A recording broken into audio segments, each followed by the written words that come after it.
Chapter 10, Self-Encouragement. This section is about how to develop self-encouragement to achieve your goals and dreams. This is valid for any goals you have set, whether you stop taking drugs or leave an abusive relationship. The thing that limits your motivation is your inner critic voice.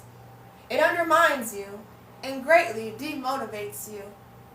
The task is to get ahead of this and start your journey of self-encouragement. How to practice self-encouragement.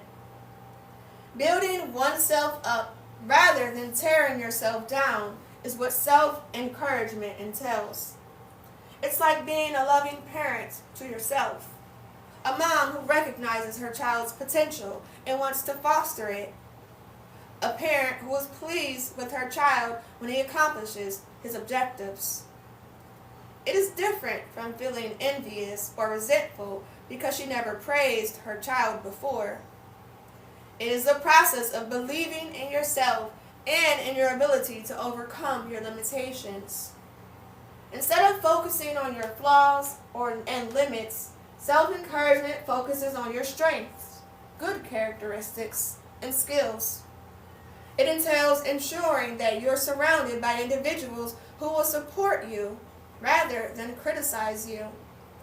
People who aren't scared by your success. It also entails concentrating on what you have done rather than what you haven't. As you create your self-encouragement practice, recognize where you could have ended up. Give yourself credit for what you've accomplished. Notice your positive and negative qualities and create a list accordingly. Be clear about what you want to accomplish. Replace self-criticism with self-correction. Be prepared for disappointments. And be prepared for your inner saboteur. Talk to your inner critic in a compassionate way. So, what should you do if you realize that you're having a significant negative reaction to positive changes? Thank you for the galaxy.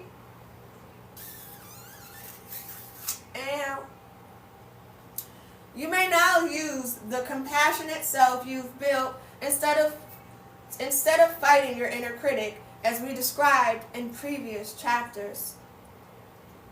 You may use it to tell your inner critic that you don't have to act the way it wants you to, that your true self will take charge. Remind yourself that the criticism comes from a place of fear, guilt, and past voices. You now feel more assertive, mature, and intelligent than your inner critic, and you can treat it with kindness instead of succumbing to the inner fear. Compassion for your inner critic.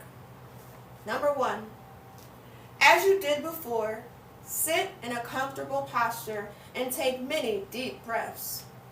Bring your focus to your inner self or emotional regions. Number 2, you've been cultivating a compassionate self if you've been talking to yourself, nurturing yourself, and practicing self-kindness. If you're able, connect with your compassionate self right now. Feel your human strength, maturity, and wisdom. Number 3, decide that you've reached a moment in your life where your compassionate self can take command. Number 4, talk to your inner critic and remind yourself that the criticism comes from a place of fear and grief. And number 5, allow your compassionate self to communicate with your inner critic now. Speak to him in a firm yet caring tone, letting your inner critic know that your compassionate self is now in command. Some of the things my clients have spoken to their inner critics are as follows.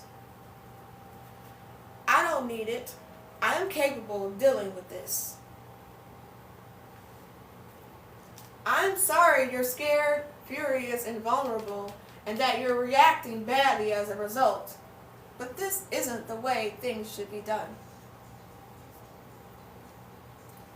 From now on, I'm in command. This method is particularly useful if you see your inner critic as a loving but mistaken father who only wants to protect you and keep you safe. Your actual parents may have been attempting to protect you, no matter how many bad messages they sent you from disappointment, rejection, or failure. As a result, your inner critic was born to keep your parent close to you. But now, you don't need that inner critic, that withdrawn parent. Without all the negative signals and cautions, you now have a more compassionate self inside of you who will defend you in a better way.